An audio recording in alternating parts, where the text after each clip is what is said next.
There you go, John. 3-1. Not bad, huh? Not bad, not bad. Could have been worse Well, again. Derby could have been worse. Could have been worse. I distinctly felt Espanyol. I think more and more teams are kind of getting used to the way we play the high line, and yeah, they're Hmm. Hmm. practicing ways in which they can beat it. And Hmm. Espanyol came close uh, a few times and were successful ones. So yeah. Yeah, absolutely. I think we have to get used to that as well. I mean, teams will look at us and they will try and figure out, okay, this is how they actually play. This is how they actually catch you offside, because there is some sort of pattern to it, right? Because you have to be able to replicate that consistently. And to be able to replicate something consistently, it has to become a habit, right? It has to become a pattern. It has to become something that's actually repeatable, right? And if something is repeatable, that means you can actually predicted to a certain extent, right? So that's kind of my way of thinking about this. So maybe yes, to your point, maybe teams are actually looking at this We and saw thinking, the deep okay, runs today from midfield that people are yeah, talking about. So if you follow exactly, by can't, then your yeah, midfield does the deep run, and we saw it with Espanyol a few hmm, times, hmm, and one hmm, of them worked. They beat the trap very well, I would say. hmm, Uh, hmm. and the execution was good. Obviously, I don't know if you can blame Pina for too much for that. I think it was pretty good actually, Pina today in the goal Hmm. overall. So yeah, I think it'll be interesting because people will watch this replay and they will micro analyze this replay of how they beat the trap, and teams are going to pick up on that. But 3 points. Yeah, exactly. I mean, 32 or 33? How many points are we on? 30, 32, 33? quite a lot, and crucially, 9 points ahead of Real Madrid at the moment. Of It's course, they do huge. have do have a game in hand, so we'll see No, how I that think goes. I mean But Valencia will be later because I think it will be postponed quite a bit. So they will have a game in hand for quite a while, and they mhm. have tough games and we have tough games. So if we can, if, by any chance, if this lead increases, that's pretty much done and dusted. Hmm. Exactly. Yeah. I mean, that's what you want just before Christmas, is if you get that advantage before Christmas, and then you go into the Christmas break and all that stuff happens, because the come February and March, that's when the league is kind of decided. I mean, not always, but Oh, that's kind of the crunch time, because that's when it gets so busy, gets so intense, and at that point, everyone is either going to hit form or or just gonna fall off the cliff. We'll see what happens, because at that point people will be spent, players will be spent theoretically, right? And then teams like Real Madrid will have all that time until February and March to kind of get to where they need to be able to compete with us and with other teams in the league as well. So we'll see what happens. But that is usually the business end of the season, right?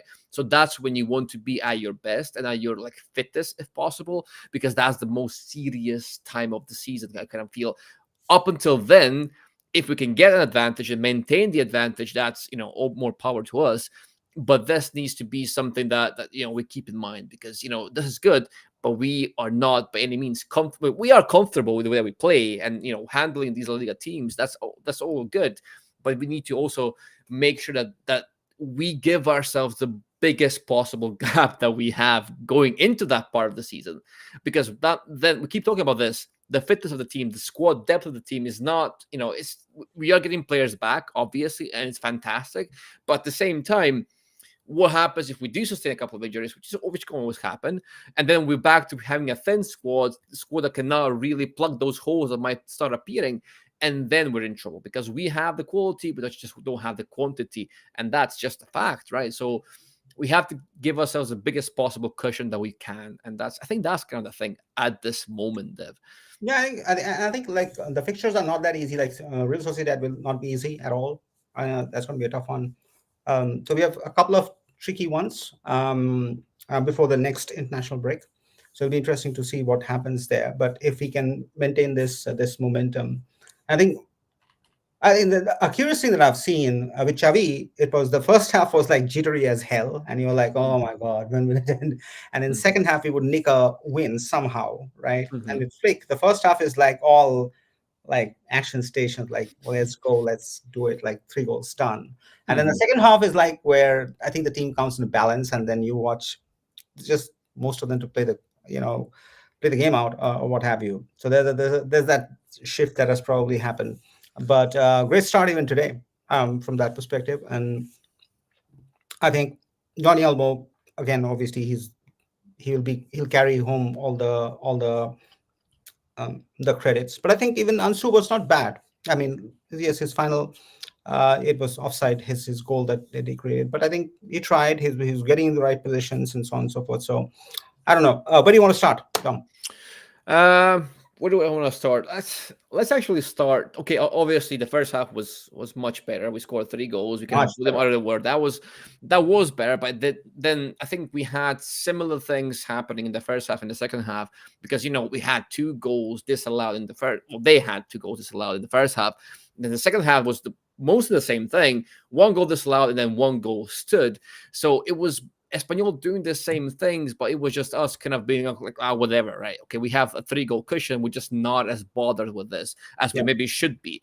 And I don't think, I mean, Flick was screaming his lungs off yeah. out on the sideline. He wasn't happy with He that. wasn't happy today at all. He No, he wasn't happy wasn't. at He all. wasn't happy, and rightfully so because this cannot be happening, right? I mean, it's Espanyol, and yes, it's a derby, but on paper, it's a derby that we should be winning anyway because Espanyol are almost bottom of the league. They're not really in form, and yes, again, when they play us, when it's a derby, they cannot elevate that form anyway.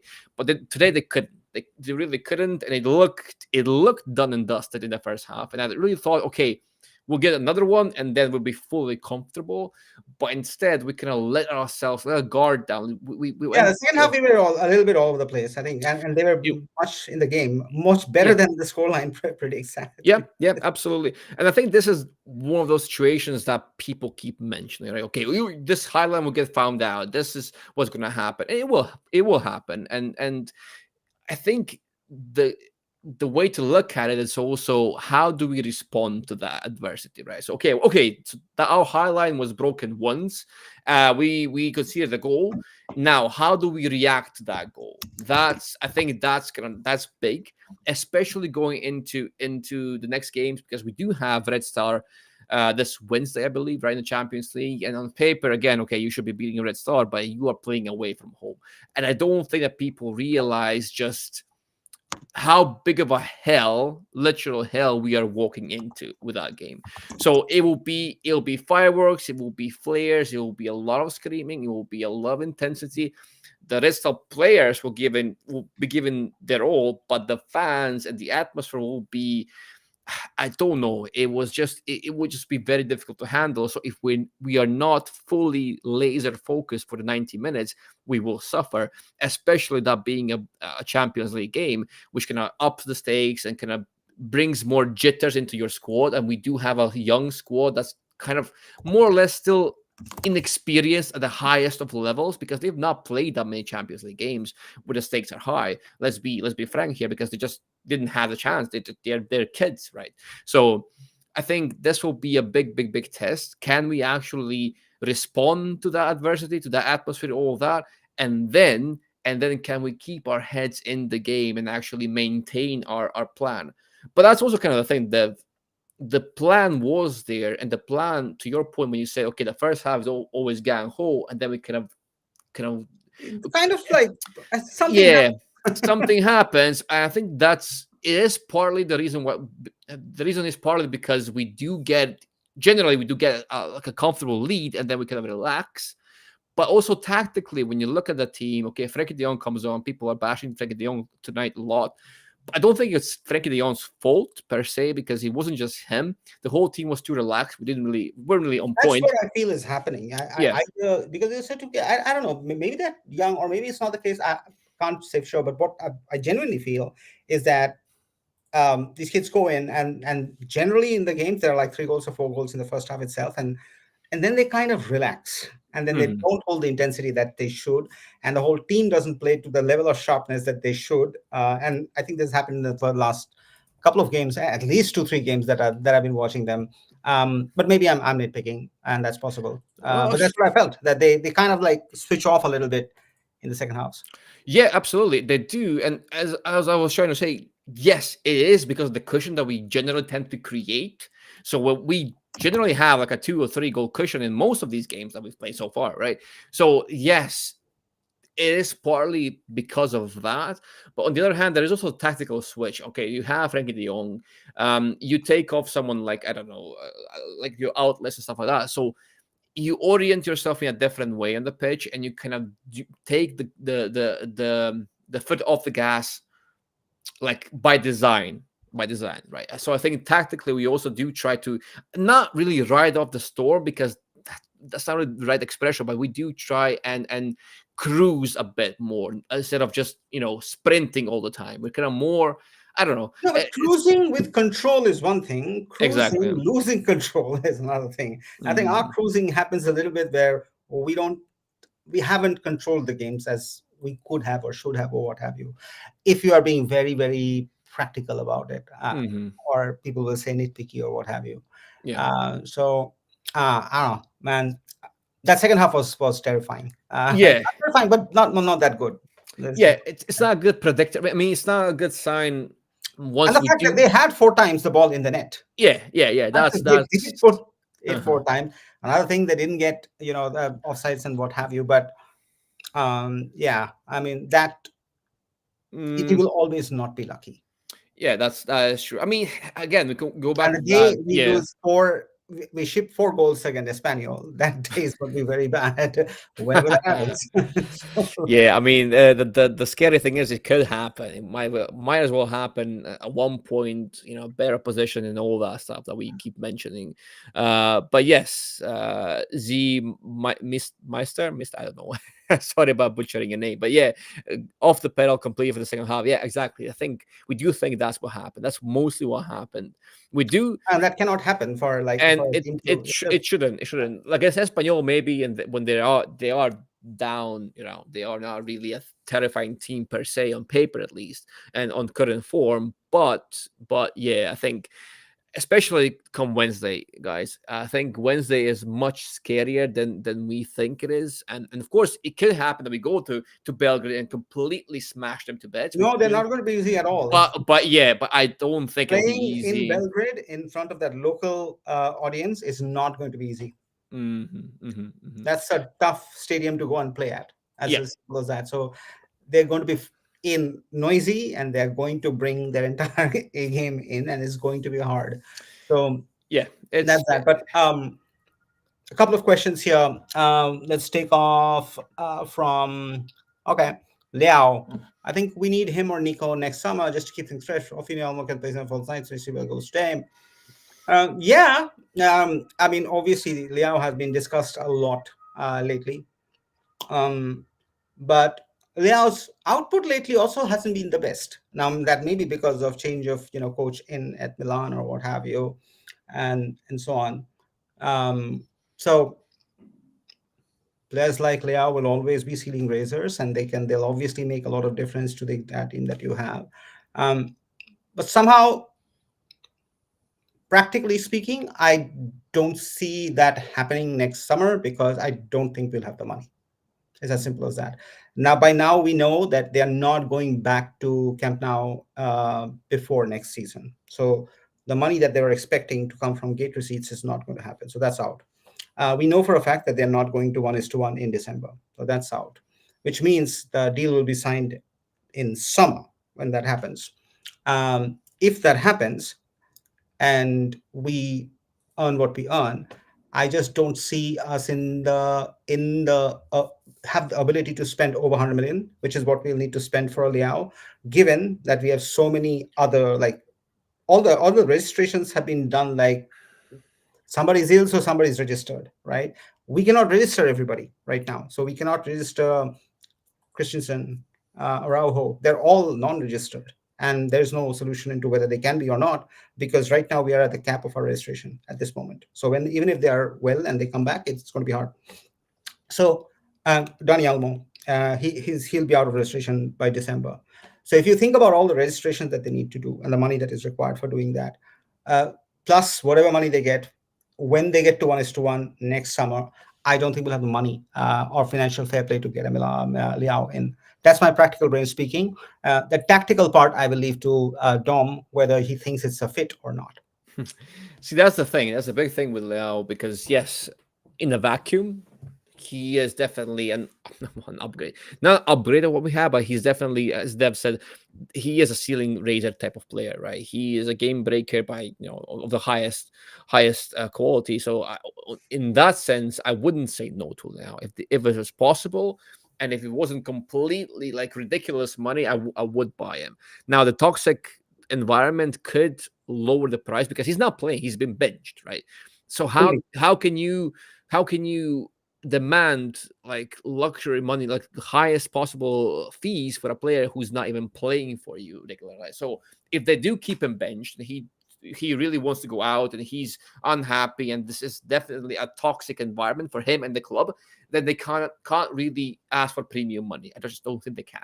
So if that element is sorted, and we obviously, if we do have the money, which as they've said, probably we won't, but if we do have the money and it's feasible and all that, okay, I will still get Leao.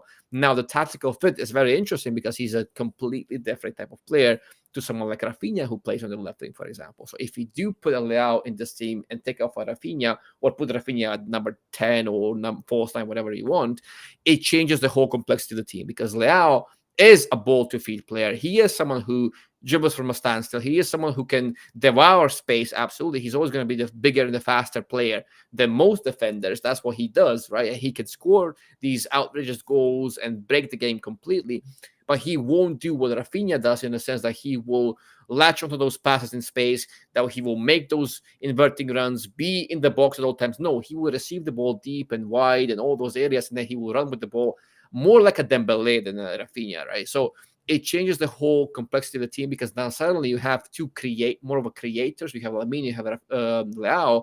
So how do you balance it out? You need some sort of a heavy gunman in the middle, which would be Lewandowski. But again, next season is next season, so we don't know if Lewandowski is going to be the guy next season. Even there's a lot of questions, and you changing a lot with just that one change. So it depends how you balance it out, who you bring in alongside him, for example, because he's a different profile, and that's my main point of concern. And of course, people keep mentioning, okay, Leao doesn't defend. Yeah, so that True, I'll true. bring that, Isaac. I'll bring your Hector Fort point later, but I'll connect this one because it's connected with what we're talking about. So Hmm. yeah, I do agree with this point that he doesn't press the way our first front three press right now. Now, will he press when he comes into Hansi Flick's system? Nobody knows, right? Maybe he will start pressing. God only knows. In Yeah. Milan, he doesn't press, and that can be a problem because I think Hansi will be non-negotiable on that. I don't think he negotiates that much. So I think he will want whoever comes in, that person has to press because that's very critical and fundamental to the way he wants to play, and that can be a problem for Leao. Now with Nico, yeah, the squad chemistry probably is there, and so on and so forth, but I don't know. Is Nico, when you think about opportunity creation or danger creation or um, you know taking players on and creating those overloads, is Nico the best option that Barca can go for, provided they have the money between 60 million and 100 million, whatever? Um, Not sure. That's my personal Mm. point of view. And I've got nothing against him. He's a great player, and got the energy and can probably create a good chemistry with Lamine on this flank. But but like even Dembele had creativity, right? He had no finishing, but he had creativity, real creativity.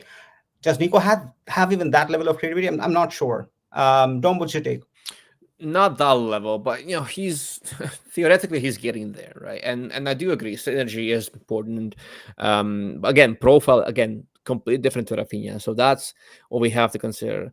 But I do think there are benefits to having such a profile because I think it does help Balde in a sense that he doesn't have to man the flank, but it's also the Lao defending thing and Nico defending thing is interesting because Nico is not really a big defender either. So if you do go with Nico None of them and defend. That's the expect truth. him, yeah, expect him to do what Rafinha does, he won't do it, right? Can he do it? Probably, and Leao especially because Leao has the physical attributes nailed down, right? He's a physical monster, right? So he can press, and he when he does want to press, he presses really well. And in fact, it doesn't have to be anything complex because the front three generally have a simple task when it comes to pressing, right? They don't have any complex tasks to fulfill. So if he comes in, he has to know, okay, I have Hansi Flick as my coach, and I'm walking to this Barca side that is very much all about this high pressure. Because if there's no high pressure from the first line, then the offside trap is it's it's that much riskier without the high press as well. So in that sense, if he was to join, he would have to know, okay, I'm he has to know where he's going and what would be expected from him. And I do believe that given the better environment and the platform for him, I think he would press if he was instructed to press as much. And then if he was happy enough at Barca and everything was going well, I don't think he would mind it as much. Of course, because the best players, the superstars, they defending is a mental like block for them, right? It's not that they can't do it. They just feel like it's beneath them at some point, right? So they're like, okay, I don't want I give you everything else. I win the game for you, therefore I don't have to defend. Well, So it's kind of like that, right? And it's fine if you have one of those players in the team. Like, let's say Leao is that one player, that one passenger in the system. You can work around that. But we have Lewandowski, and who's not really going to press. Now we have Lamine, who's an excellent defender as well. He tracks back, he does press, he does all of that. But in time, as he inevitably becomes a bigger, and more famous, more hyped up player than he is now, which he will, given his trajectory, he will become even better. At that point, do we consider turning him into that passenger who doesn't have to defend as much? If that happens, you have him in Leao, and then potentially a nine who doesn't press as much, then you're in a lot of trouble, right? Because you have too many passengers in your team. You can't have too many passengers, especially with the way we play at the moment. So if it's one player who then in turn breaks the game completely and wins you every game, that's fine. It can be one player, two players, three players. Now that's dangerous at that point. That's how I see it. all right, let's go to the game today, which is Fox on Hector Fort, which is I want to talk about this. Yes, and I thought he had a solid game, but his stamina is concerned for me. He's always gas for the his stamina has been a concern, but more than stamina, uh, I don't think he has put anything wrong, put a foot wrong. He has done what he has been asked to do. But you know what? I mean, he's played a few games, and Casado played a few games. But what I felt with Casado was that he improved in every single game. Every Mhm. single time he got an opportunity, he improved like 5%, and you could see it on the pitch. With Hector Ford, I've not seen that. Now, I'm not like the greatest football analytical mind out there, so I might have missed stuff. But it just didn't feel that way. Stamina is one more thing, but he's young, so his stamina can be, he can be built or what have you.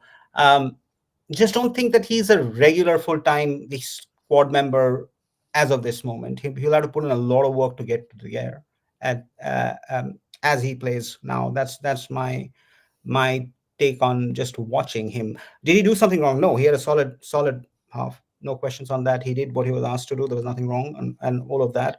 But there was nothing extra that separates him or warrants that he should be the starter. That's what I would say at his position for now. Dom. Yes, I think so. I mean, yes, lack of game time, so he can't really, unless he's doing something extraordinary in the training sessions that to help him improve, to help him gain that next level. But to be fair, it has to be with game time because that's where you get the biggest experience, the most important experience, right? The way I see the Hector Ford discourse is largely revolving around Lamine Yamal still. So when you compare what Fort does and what Koundé does on the pitch, is all relates to Lamine Yamal. How does the right back influence the right wing, or how does the right back access or dismark or enable the right winger, right? Because our right winger, Lamine, he is arguably the most important piece of the puzzle, and teams know that as well, and they will prepare for that. So having a right back who complements that, who has a synergy with that player, with Lamine, and who can actually help Lamine be Lamine, that's the real value. It won't be the crosses most of the time. It won't be the overlapping runs. It won't be any of that. It won't be difference maker from the difference making from the right back. It will be how he actually enables Lamine and how he helps Lamine with whatever he does on the pitch. Koundé knows this. He knows how to move to help Lamine. Yes, he sometimes creates things on his own from his distribution, from his crossing, from his inverting, but most of the time it's just how he dismarks Lamine. He helps Lamine just be in favorable positions and then accesses him quite smoothly because he's also good on the ball and stuff like that. So that's what I feel is the main kind of lens through which we have to watch Hector Fort at the moment, because that would be his primary job. It wouldn't be for him to get the spotlight, but he has to make sure the spotlight shines the brightest on Lamine so as often as possible, right? So that's kind of what he has to do. And in that sense, he's not there yet. I just don't think he is there yet.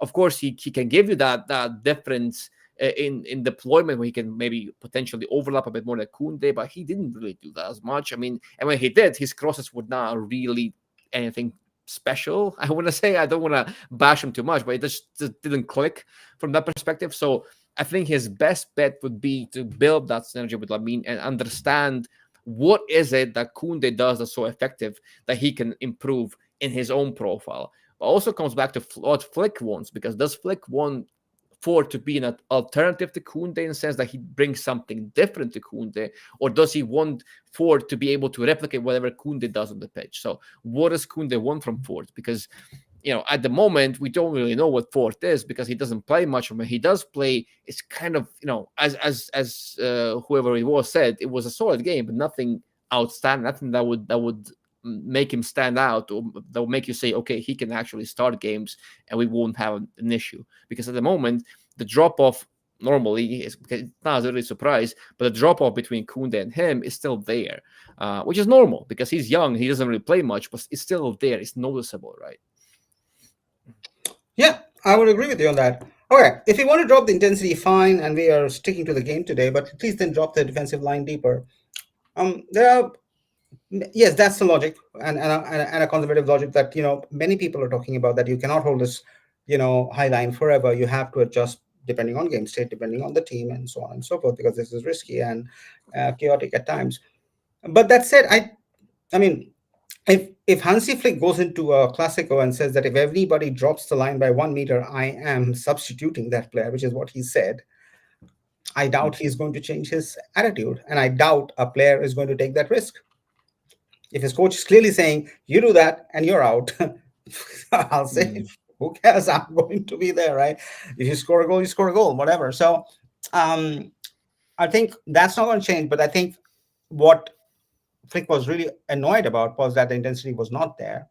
And the things that need to happen to make that press work weren't there today in the second half at all. And the first half too, by the skin of the teeth. Like, if there was no semi-automated offside technology in La Liga, we are not winning some of those calls 100% for sure, right? Because it was millicentric on the feet, like if you check the replays and so on. So we're obviously taking advantage of that, and that's going in our favor. But we'll spend some time on this, and we'll possibly spend more time on this because this is a topic that is being discussed everywhere right now. But I doubt Flick is going to drop the high line at all. He's going to stick to it because I think it's now a little bit of his, like, I think there's ego as well, that, okay, this is how I play and this is how I will play.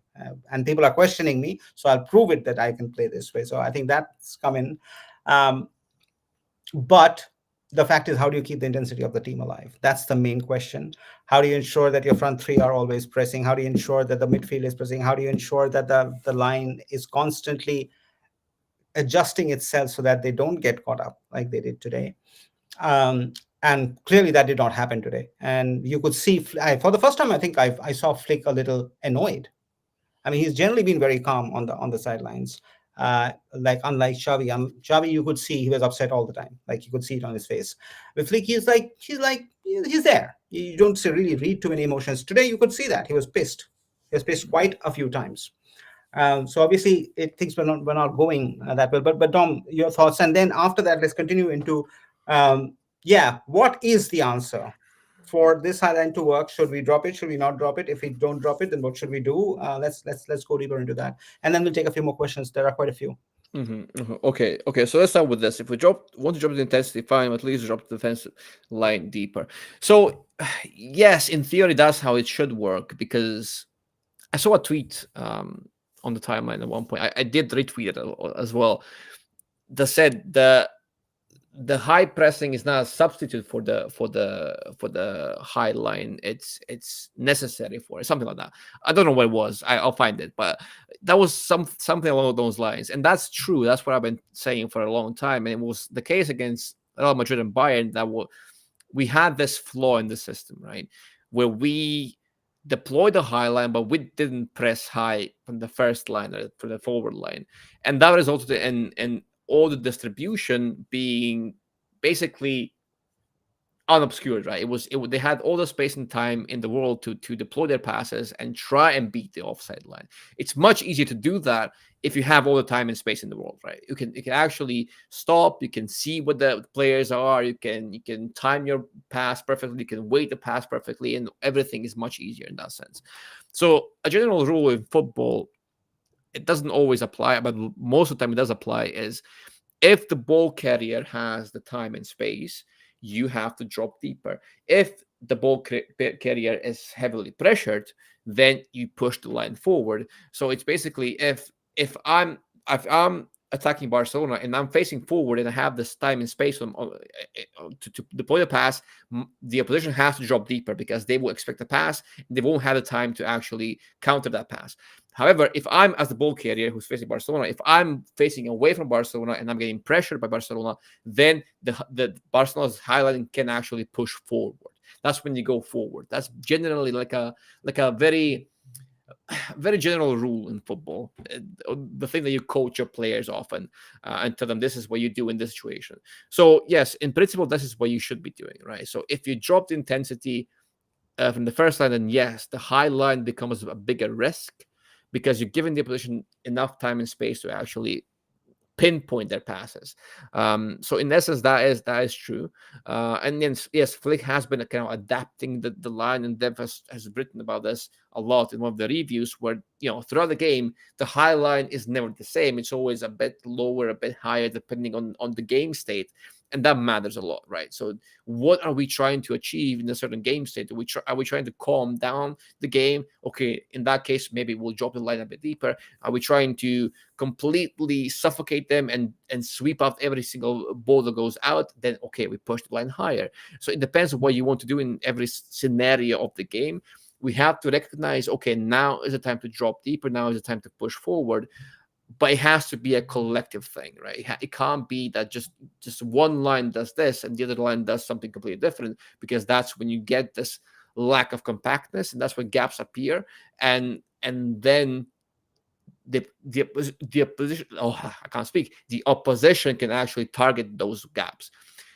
Another thing is, you have to prioritize who gets the ball and who gets the space, right? So if I'm playing Bayern and I'm leaving Neuer or Davies constantly open, that's a risk, because Neuer is good on the ball, and Davies, if he has the space, he can carry the ball forward, he can attack that space really, really well, just like Balde can, for example, from a deep position.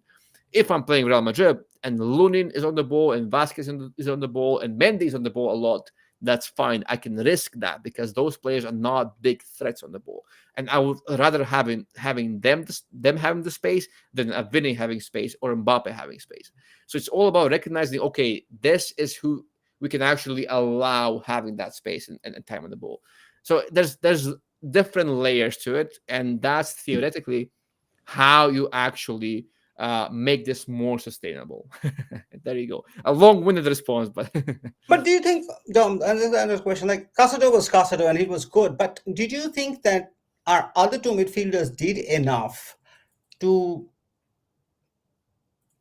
yeah, to hold on to that press or to counter the deep runs that are coming through by making interceptions or what have you? Like the high line is the high line, so they'll have to hold it, and then obviously they'll play balls.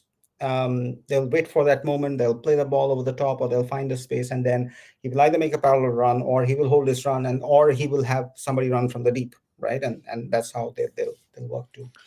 Is there anything else that the team can do to mitigate that situation?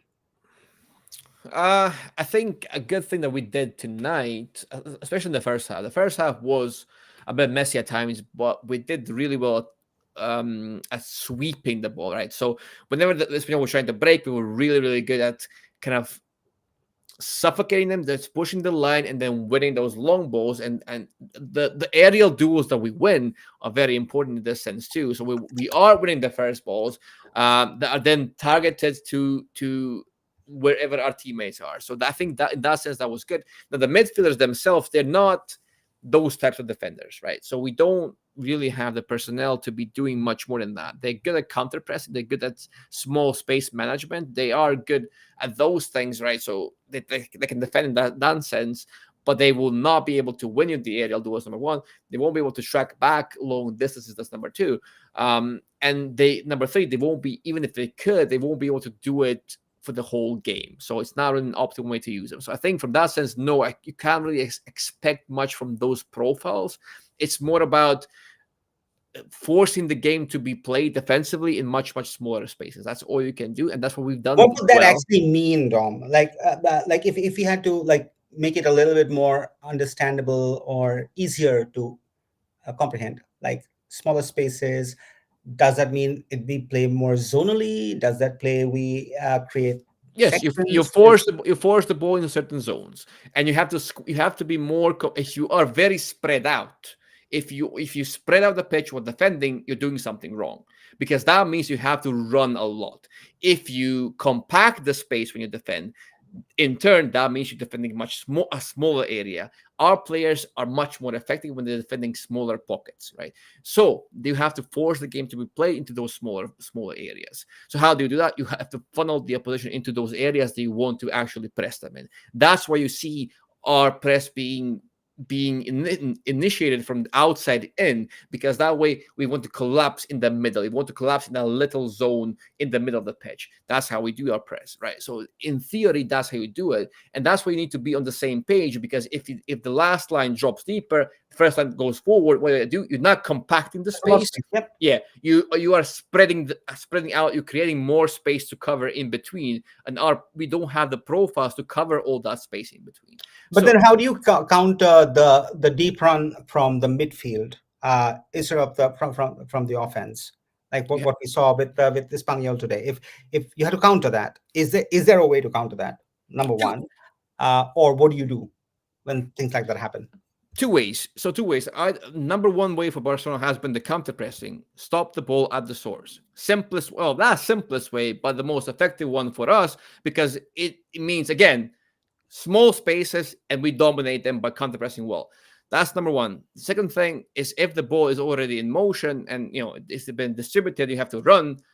We're in trouble, because yes, we are. Unless the offside trap works, we're in trouble.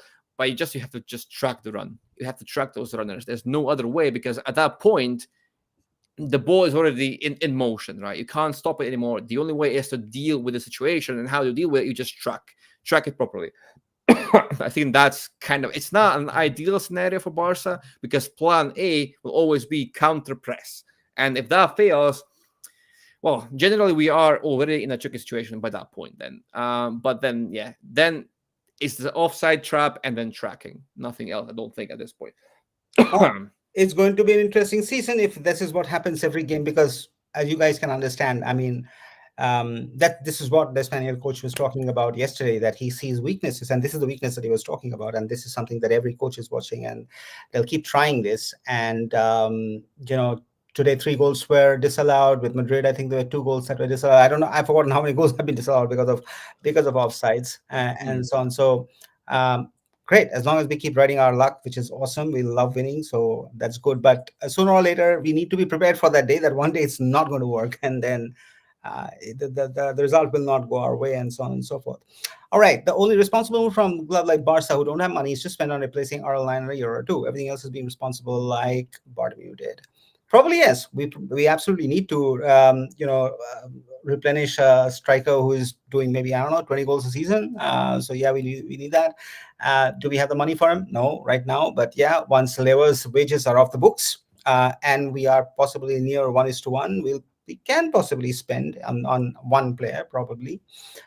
Who that will be, there are many questions, and I think we'll do a much deeper dive on some of the names that we have been hearing. Vicoris is one of them. I think we have been hearing Holland as well, and there are a few who come up consistently. So we'll possibly look into all of them and figure out what's the best fit. But we need to replace for sure in a year if possible. The thing is, as per Lever's contract and at the form that he is in, I think is pretty much given that he's playing the next season. I just feel that's how it will happen. And then in 2 years' time, if we want to get somebody, we do need to. I just don't know. Yeah, whether we'll be able to get that ideal person that we are wanting at this moment, given our situation. Mm. And then if Lewandowski really does stay, then I don't think we're going to get a big striker because what do you do at that point? Do you bench Lewandowski on huge wages? And does he even want to be benched, even though he'll be, 37, 38? Does he want to get benched? Probably not. So imagine having Haaland, ideal scenario, let's say Haaland and Lewandowski. How do you manage that? Do you play a two-striker system? I don't really think so. But at the same time, do you bench one of them? Probably unlikely as well. So if Lewandowski does stay, that probably could even mean that we're not going to go for a big name striker, but more if we do go for a striker at all, it'll probably be a project kind of player who's Yeah, not that probably. expensive. Yeah, or someone who's can be got on a free, or someone who can be cheaper, whatever, what have you. So that could be something that would happen if Lewandowski stays, but he might as well stay because, as Dev said, there is that thing in the contract that will can guarantee that extension for another year. But then we don't know if Lewandowski can keep this up. I mean, he can keep scoring goals, but at 37, things will become more difficult for him. There's no doubt about it. And then you do have to rotate him more at that point. So that means that you will have to have at least one more player in there to make that happen. Yep, I agree with you on this. And let's take it from Z Mister again. The highlight the compact feel is flick style wise is a problem. It's not a problem, honestly, guys. Don't misunderstand. We absolutely agree that this is flick style and flick's problem. And as long as he wants to play in that way, he should be allowed to play in that way. We're just saying that it will not always come off, and that's all that there is. We're not criticizing it. We're not saying it's the right thing or the wrong thing, because it's all subjective. He's our coach. This is how he wants to play, and as long as it's getting us results, there's no need for us to complain at all. So if we are coming across as that's not the point at all.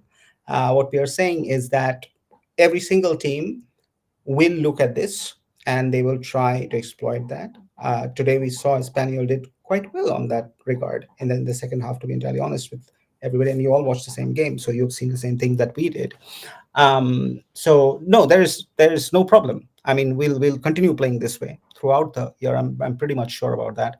Um, so yeah, that's I just wanted to clarify that, from that perspective.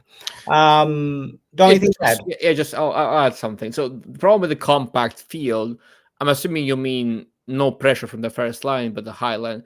As I said, you're giving the opposition a better chance of beating your offside trap because you're giving them the space and time to actually play the perfect pass and time it to the last millimeter, last second. If you don't put pressure on them, every player at this level, so this is a very high level of football, right? So we are normally what we do is we categorize players into ball playing center back and not ball playing center back. Let's so very very generally speaking, right? But at the highest level, if you give any player that space and time to make up his mind, to position his body perfectly, to time everything correctly without obstructing him in any way, he will more often than not play a very, very good pass. It won't always be perfect. Some players will obviously do it better than other players, depending on the profiles. However, at this level of football, all of those players, none of them are bad. You have to understand that none of these players are bad. Put any of those La Liga players in, any lower tier size, they will be the best players there, right? It's just the way it is. We are very comfortable saying, okay, this player is bad, that player is bad from our, armchairs at home. But the truth is, they are there for a reason. They are in La Liga for a reason. So they will be able to play those passes. And if you don't apply pressure while having all the space behind you available, they will more often than not play an excellent pass that will have a higher chance of actually disrupting your trap and your high line and whatnot. So it's not essential. You can still catch people offside, but you're making it far more riskier than it has to be if your team is not on the same page with this. So that's kind of the problem in this conversation. All right. What do you think if we sign Alfonso Davies for left wing position and spend the cash for the striker position, Nunes, Haaland, or Sesko? Yeah, this has been discussed, especially because Alfonso Davies has a good relationship with Flick, obviously, from his time in Bayern, and he's probably not very happy at Bayern, as per what the media says, and whatever. But I don't think he'll be cheap. I think we have to spend a good amount of money for him as well, and the salary won't be cheap. And then if he goes into left wing, then what happens to, let's say, Balde? what is the signal, or what is the message that you're sending to that kid? That's the question. So we need to think about that. And then the question is whether it's Nunes, Haaland, or Sesko. Any of them is going to cost a lot. Haaland probably will cost the most. And as I said, I don't know. Like if you ask the Barca fan base, you will have fans who will talk about Sesko as being the best, or you'll have people who will say Gycoris is what we need to go for, or some people will say Haaland and Nunes. We need to probably look into a little bit into, and I haven't done it, to be entirely honest with you, so I'll be very honest. I haven't really looked at all of their numbers based on coaching style and profile synergy. Like they'll have to play. Like whoever comes with has to play with Rafinha and Lamine Yamal, right? So that synergy has to be there. Is Nunes the person who can do that? Does he do that in Liverpool? Haaland, does he do that in City? Sesko? So there are things like that. So we'll love to look into the data. At least I like doing that. Down's a lot more tactical. He looks at the game and their style of playing or what have you. In theory, yes, any of them can come. In theory, that cash probably will not be enough for any of them at this moment, given what Barca already have outstanding that they have to pay, which they haven't been able to yet. So if you take that into account, plus all the registrations that are not complete, plus one good player coming in, it's going to be hard to take it from that perspective. So yeah, I don't see both of them working out. But in theory, yes, this can work. And this can possibly work. But then with Alphonso Davies, the question is, what is the message we are sending Balde? And from a striker position, first of all, who can score 20 goals a season? Who's that player? Number one. And what kind of profile do we need? Who fits in best with these two creative players that we have in Lamine Yamal and Rafinha? Yeah, that is kind of the question. I don't know. Davis is a left winger. I think if he does sign, I don't think he would be signed as a left winger. I don't think so. Um, so does he compete with Balde? Probably in that case, yeah. Or we do move one of them to right back, but that's also completely different thing. So I wouldn't sign him as a left. If we're gonna go for a left winger, just go for a left winger, right? You go for someone who's actually a left winger. Do you want to have a ceiling raiser and spend some cash on someone and get someone like proper player for left wing? Okay, go with that. If you don't want to do that, we just spend some serious money on the striker position. Then you obviously have to spend less or don't spend at all on the left wing. So you have to pick your poison because we won't have the finances to do both. Right? We can't get a proper player, quote unquote, like a very expensive superstar for both positions. That's just not going to happen. I'll take another point on this cost thing, and then I'll go back to the main question on the deeper midfield, because I think that's an interesting question. Davies will be free. Yes, he will be free. And so you don't have to pay a transfer fee. You'll have to pay his salary, which will not be low. It'll be high. But that said, where the problem is that right now we are at a loss of about 140 million, right? That's what we have written off, right? Which is why on our books, we are loss of about, we've shown extraordinary profit of 12 million, but if you really look into the books, it's about 130 million of loss that has been written off. Now, writing it off has a benefit because it will not come back into next year's earnings, which is great. But that means that next year we will have to create that extra amount of fund with the Nike deal already factored in, right? Barca has said that they can only cover about 72 million. Or if you look into their numbers that they presented a few days back, which means there's still a sizable gap, right? In terms, I'm sure they'll raise the money from somewhere or the other, but will it be enough for irrespective of whether Davies comes and we give his salary, which also comes from the same calculation. So let's say it's about, I don't know, he's not going to come at less than 10 million gross or 15 million gross. He's not going to do that. So that goes in, plus a striker who comes in, which means at a Lewandowski kind of a level, anybody who is coming in is not coming at less than 20-25 million gross at all, right? So that's about 40 million gross, which means at fair play margin, you'll have to do more than 3 times, 4 times, right? The maths don't add up as of this moment, right? Now, it is possible, highly, that throughout the course of this season, we get more sponsors, we make more money, and many things happen. So, right, we can get there. But right now, as it stands, the maths don't add up. That we'll be able to pull that off. If we can, great. Super happy about that. So I just want to take that before we go into this question, which I found very interesting, which is for the deep midfield pairings. Pedri works a lot better with Casado than with De Jong and Gavi. I would say I would agree with that based on what has happened till now, but with the caveat that I think Gavi is nowhere near to match fitness or the way he was playing when his injury happened. It's going to take him time to get to that level. So that's the first thing that I would like to call out. But that said, I think Pedri Casado uh, as the double pivot worked very well.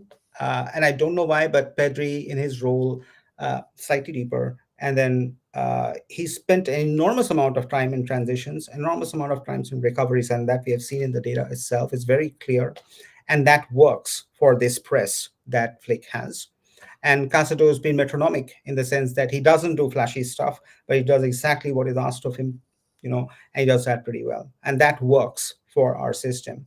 Uh, with new player coming in, it will obviously, they're not the same players. So obviously when De Jong comes in or Gavi comes in, they will bring their own style. Like De Jong came in and he managed the game much better against Madrid, right? So that's what he brings in. And that's a profile thing and also a synergy thing. But it will never be the same. So how do we get to that position and which combination do we use at what time is something that Flick has to figure out depending on game state, depending on opponent, and so on and so forth, because I think they'll all get rotated, which is good.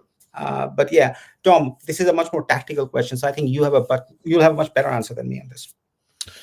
Um, I'm trying to think because this is a very much It's a good question. question. Yeah, it's Great a good question. question that I can't really answer fully, but I will try. Okay, I'll do my best. Just bear with me for a second. So initially, when I had scouted Casado, I was like, okay, this is a player that can be a number six. Is a player that if he grows, if he does this, this, and this, he will be a good, whatever Busquets replacement, whatever. Don't want to call him that, but he will be a good six. But then somewhere along the line, I figured out, okay, that he's actually a De Jong replacement, not a Busquets replacement, because he plays much more similar to De Jong, right? In the youth ranks, at least he was. Um, so what happens here is that you have three players who would on paper all gel best with Pedri, right? So in all these combinations, you would always have Pedri next to someone. When you have Casado and De Jong, Casado and Gavi, De Jong and Gavi, De Jong and Casado, all those combinations between those three players are not as good as any of them with Yeah. Pedri. So that's the thing. So in this equation, Pedri is the biggest factor because he is the most stable factor. The factor that remains, regardless of these other of his partner, right?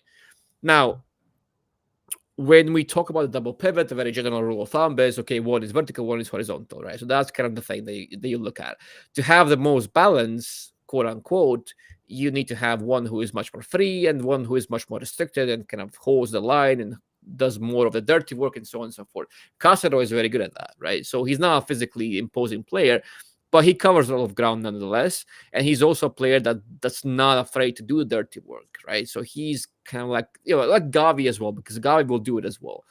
Now, two of those players, theoretically, again, it can work because Gavi is very versatile. Gavi can be what Pedri is to a certain extent, not as much. He's not that player, and especially not this version of Gavi who's not fit yet. Casado can be a hybrid as well. He can be a player that goes box to box very much. But again, none of them are really the passy type players like Pedri. Sure, Casado has great distribution, but he has great distribution largely when he's not pressurized. Yeah. When he's pressed, he won't wiggle kind of. He is press resistant, but not to the extent of Pedri. And he would like to carry the ball forward like De Jong rather than pass his way out of that pressure like Pedri, for example, right? Pedri can do both, actually, but Pedri can also pass the ball a bit more calmer and with more sense when he's in those tight areas. He can just wiggle out there somehow. So Pedri is the unique factor in this equation that you can't really take out. If you do take him out, there's no one really in all those 3-4 players that they actually can do what Pedri does to an extent. Okay, De Jong could in theory, Gavi could in theory, but it's not the same thing as they've said. They will bring a different flavor, and that's perfectly normal. So in an ideal scenario, you would always have a Pedri, and then you would rotate the partner. But we know what Pedri is like with his fitness. We have to be very careful. So you will have to come a time where you will have to rotate Pedri, and then the question becomes who is the best suited to be the Pedri when Pedri is not there. Tough question, right? I think Gavi and De Jong can both do it, but again, they do it in such different ways that it will inevitably change the whole complexity of the team, right? This team without Pedri is a lot different, guys. It's a lot different. That's as much as I would like to say right now because I would repeat myself too much, and this is a question that I would need some more time with. I can't really give you any more than than that at this point. It's a very good question, though. I do agree, and we probably need to go deeper and analyze this ourselves. And we were talking about this, like as the old players who were obviously sidelined due to injuries come back, how do they fit into this squad, which has been performing so well, right? The same question goes with when Araujo comes back. What happens? Who goes, right? When Christian comes back, who goes? Do you remove Inigo Martinez? Do you remove Pau Cubarsí? Is that better for the team? Is it worse for the team? Do they do the high line better than these two guys? There's so many questions to be asked. So we'll absolutely we'll need to have a better answer, and we'll have to analyze this, and we'll possibly do a proper video on this full on. Analyzing all the data and insights, and hopefully that will give a little bit more answers than what we have been able to give right now. That was a great question. All right, it's going to be interesting to see how sustainable this high intensity system will be. I'm very happy. In short, I agree with you, right? I personally, I feel the league is very important from February to August. I think that's when leagues get decided. So if you have to hit form, you have to hit form at that time. I personally think that always, after watching the league for so many years. But that said, I mean, if you remember that Valverde, season when we were almost, we just lost one game, and that was the final game of the season. So there have been times when Barca has gone through that motion, and they have gone through. Maybe this is that season. Maybe highly possible, the way the game that the team is playing. But I do agree that keeping this intensity on can be hard, and we saw that today. The intensity wasn't there. We'll have to see at what happens in Belgrade, because the games will just multiply. They'll just keep. There'll be more and more games. Now Copa del Rey will come in, and there'll be more games, right?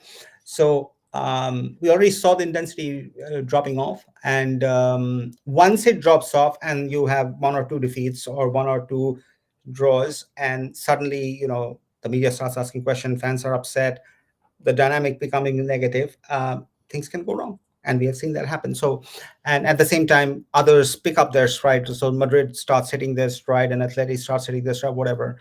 Yeah, I do think that if you want to hit form on to win the league, that's from Jan to August for sure, right? That's when the league gets decided. But we have what we have. Hopefully, we'll be able to consistently hold on to this and be able to deliver. Dom. Yes, and this is the thing is this style of play, it does require enormous effort, physical strain, all that. And this is best helped by having a fit team, obviously, and Flick wants to work on that. He is working on that. But number two is also about the depth that we keep talking about. This is the major, not flaw, but major like trap for this team, right? It's how will our depth handle three competitions? How will, if we all want to be very successful in all competitions, right? We want to go deep in the Champions League. We don't think that it should be a priority, but it would be nice to go to the final. It would be nice to win the Champions League. Obviously, it would. But how will the team cope with that many games, that much intensity, that much effort, and on it, just staying fit throughout that journey as well? So it's a very difficult thing, and we might have to accept that we can't really go 100%, not take the foot off the gas in all three of competitions. We might have to prioritize and say, okay, La Liga is always going to be the priority, and this is where we give our all. This is where we run until we are dead. Other two competitions, Copa del Rey especially, okay, it's nice to have it, nice to be as a backup plan or something, I don't know, but just we don't go all out there. And Champions League will be fun, as long as we get out of the group stage and then maybe beat one more team along the way. absolutely amazing, but just don't exert yourself too much. That might be the case with this team. Now, obviously, they are very hungry, they're very motivated, and they are young and fired up, so they will want to compete at all fronts, and more power to them. But that's when our squad depth will be most tested. Agreed. Okay, Laporta hasn't actually got the Nike deal, and Camp Nou revenue will cover construction debt. Yes and no. Laporta hasn't got that deal. You're right. It hasn't. And that's why it has not been announced. But if you look at what they have called in the budget, they have already projected that there is money going to come from sponsorships, in which it is mentioned how much they're going to expectedly get from this deal. So while they have not got that deal, they have projected the earnings for next year's budget at 855 million euros with 5 million of profit or what have you. So if you look at what they have suggested as budget for next year, they have incorporated that. That is there already, and the deal hasn't been signed. So you're right. And the Camp Nou revenues will cover construction debt. Yes, it will. But Barca has two debts. One is a short-term debt and a long-term debt. The long-term debt, which will be covered by some of this revenue that you're talking about, which is okay, which is not the concern. But in short term, we have about $500 million of debt still. This includes non-payment of older, people who left the club, or transfer fees that haven't been paid, and so on and so forth. Plus, there are areas where we have defaulted. There are legal issues, legal cases happening where we have to pay. So all in all, there's a short-term debt of about still 500 million odd in that we need to kind of work into, and then that they are working towards. It's a much better situation than what it was. So while that short-term revenue debt is a problem, the long-term isn't. So yes, that long-term will be covered by the new Espai Barca, whatever comes through, and then we don't know what that number looks like right now, or what we'll get. But yearly, I think our at a compound rate for the total debt that we have taken is about 100 million of payment yearly. That's what we'll have to do for 37 years or in, to get rid of the debt. And that's basic, but that's normal. That's not an abnormal thing, because you have assets, right? You have the land, you have the stadium, you have all of that, so which is asset for you, while your liability is that. So as long as that's there, it's there's no risk. But just wanted to call that out, that yes, it will be covered, but the short-term debt is not something that the Camp Nou revenue will cover. It is going to take a little time and some more fancy stuff to happen with the way Barca do it, to solve for that. Anyway, let's take one more question, and Yeah, then last one. yeah, I'll take this. There's one more here, which is in the same vein. In the midfield, Pedri is much better progressing, and De Jong. Yes, I would agree with this, in that sense. Different players, and that's what you see from them. Different way of holding the style. But keeping in tradition with it was today's game, so I want to touch a little bit on both Lamine and Dani Olmo, because they played so well, right? And then possibly call curtains on this match, and we'll be back Yeah. again for the Champions League midweek game, and we'll have much more. But what a game from Olmo, right? He's so tailor made for this team by Flick. He's so tailor made. Um, work beautifully of those small spaces, combines beautifully, and I can easily. I mean, if he keeps fit, Dom, Mhm. we're looking at easily a 20 goal striker in a season, aren't we? I mean, in theory, yeah. I mean, we do know that he's not never scored that many goals, right? The most he scored before joining Barca was like 5 a season. So, Yeah, that's basically hey, what. Like he's, but suddenly here he's been like, yeah, yeah, he's already at 5 now, so that's a good sign. And it just goes to show that it's you have to project the player in the new system, not based on where he is before joining a new club. So that's kind of the thing with scouting players, right? So trying to translate that profile to a completely different club is a very, very difficult thing, especially when it's to different league, because that's when it gets messy with the data and trying to predict data. Now, of course, yes, at the moment he's really important, and I love that about him. And I will hold my hands up, and I will say that by saying that did not think he would be this effective, right? So what I said initially about him was, okay, high quality player, he will bring something that we need, that we lack maybe, but he wouldn't be the priority in my book. But turns out that he's a very differential player that might become a key player. a key signing, right? So as we go further down the season, and that needs to be said, right? So we need to mention that as well. And if he can keep this up, which is the big thing, right? With Olmo, it's the same as Pedri, and these injuries, is that if we can actually keep them fit, that's it. That's the whole key of this conversation is, can he stay fit? Because historically he has not. But then again, historically he's not been a great goal scorer. But here we are, right? So everything could change. Yeah, today he was very good. Like the both clinical, very clinical goals, and beautifully taken, fully advantage. And that first half was a blitz. I enjoyed it completely, as much as I did not enjoy the second half. So that was it. Mm. And yes, Vandy, this is the last thing. We can start compartmentalizing. We should, and we absolutely have to. The question is, who do we use where? And I just don't think we have that much of squad depth to give equal Yeah. importance to all the cups. So you'll have to make choices and let some go, and then focus. For me, I would stick, like, give the entire focus on the La Liga, and then maybe, I don't know, maybe a quarterfinal run in the Champions League, at max. I think that's what they've held in the budget as. So if they can do that, we're good. Because if they can't do that, then they're at a loss to the budget that they have such already proposed, in this year. So, Copa del Rey, if it happens. But yeah, I don't know.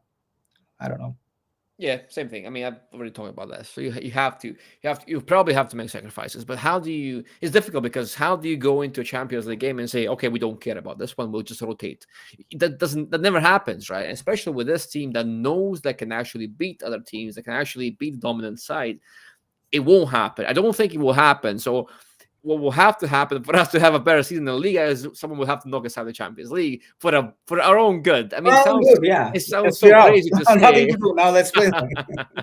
No, I mean, guys, seriously, I would love for us to go all the way in the Champions League. Obviously, I would, and so would and everyone out there would. Every Barca fan would.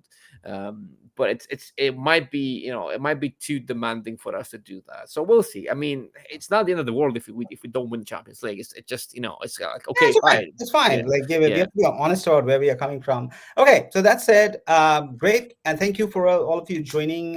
Enjoyed the game. Wasn't the best, and the second half can be forgotten. Will Real Sociedad pick up from this, because they have people like, Zubimendi and so on and so forth, who are much better players in the midfield. Uh, will they pick up this defensive line? Will they inflict damage on us? We'll only get to know, on in time, and do tune in. But before that, we have the Champions League game. I think we should win it, but I also think it is not going to be that easy. Mm, They're not that simple a team to play against. no. So it might be a difficult, journey for us, especially the environment in which they're going to play. So that'll be interesting one. But hopefully we can come through, and improve our rankings in the Champions League, and so on and so forth. So looking forward to that. And with that, we'll say Vizcaya Barca, like we always do. Thank you for joining, and check out the videos that we're going to put out. And then midweek we'll be back again. So